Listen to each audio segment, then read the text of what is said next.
Bir nəfər alim deyirdi ki, Qədr gecəsi, Ramazan ayı olmasaydı, biz bu vəziyyətlə axırımız müsəlman olmazdı.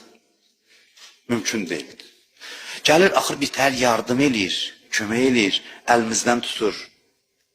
Birdən-birə 70 ilin ibadəti yazır ki, birdən-birə tutdu əlindən 70 il apardı qabağa. Belə Allaha qurban olasan gərək.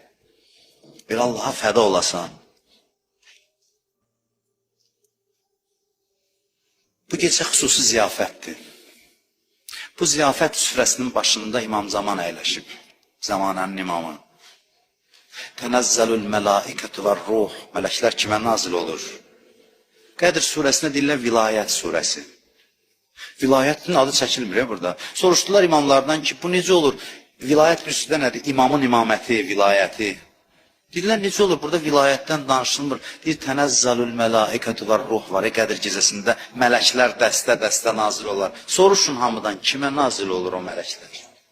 Kimin ruhunda tutum var, o mələkləri qəbul eləsin? Bu gecə bütün mələklər imama nazil olur, imamdan gəlir sizləri ziyarət eləməyə.